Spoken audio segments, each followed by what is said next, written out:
দলের সিদ্ধান্ত না মানে তখন দলই তো তার বিচার করবে। সুজানগরে সেলিম রেজা হাবিবের নেতৃত্বে বিএনপির উদ্যোগে কর্মী সভা অনুষ্ঠিত।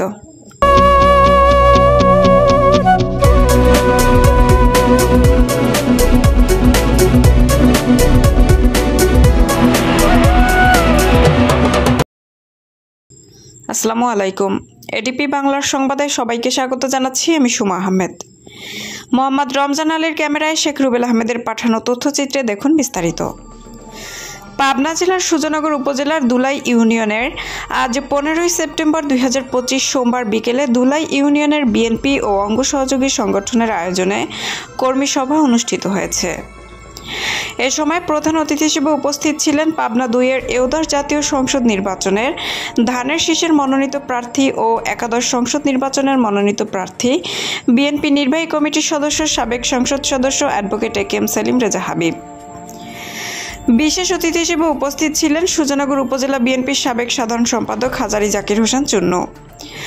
আজকের কর্মী সভায় সভাপতিত্ব করেন দুলাই ইউনিয়নের সাবেক সভাপতি হাবিবুর রহমান মাস্টার। এছাড়াও উপস্থিত ছিলেন সুজানগর উপজেলা ও দুলাই ইউনিয়নের বিএনপি ও অঙ্গ সহযোগী সংগঠনের নেতৃবৃন্দ প্রমুখ। মত বিনিময় সভা শেষে বক্তব্য রাখেন অ্যাডভোকেট এ.কে.এম. সেলিম রেজা হাবিব। দলের সিদ্ধান্ত না মানে তখন দলই তো তার বিচার করবে। আমাদের বিচার করবে একইভাবে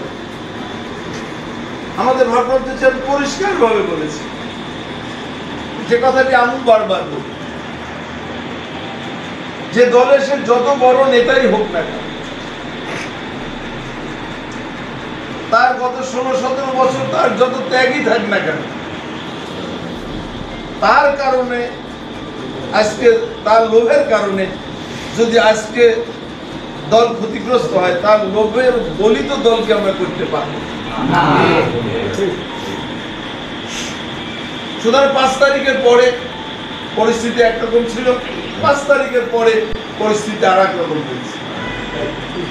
5 তারিখের পর হাসিনার পালানোর পরে আমাদের ভারপ্রাপ্ত চেয়ারম্যান পরিষ্কার ভাবে তিনি বলেছেন যে কোনো চাঁদাবাজ, কোনো দখলবাজ, কোনো মাস্টার এবং মাদক ব্যবসায়ী বা সেবীদের সাথে দলের কোনো সম্পর্ক নাই, তাদেরকে দলে নেওয়া যাবে না। 5 তারিখের পরে আমাদের কিছু নেতা কর্মী সমর্থক লোভে পড়ে গিয়েছে। তারা দলের স্বার্থের বাদ দিয়ে নিজেদের কাজ করছে। হয়তো এই মুহূর্তে আমরা প্রতিকার করতে পারছি না, কারণ ওই যে আছে না, যে বাড়ির মালিককে বলে যে আমি বলতে এক গ্লাস পানি খাও, বলে বাড়ির ভিতরে যায়। 5 তারিখের পরিবর্তনের পরে আমরা দলের সুবিধা এবং এইরকম আরো যারা স্বৈরাচার বিরোধী আন্দোলনে যে সমস্ত রাজনৈতিক দল ছিল, সবাই আমরা কিন্তু সুবিধা বুঝি। এককভাবে আমরা সুবিধা বুঝি না, আমরা ক্ষমতায় নাই।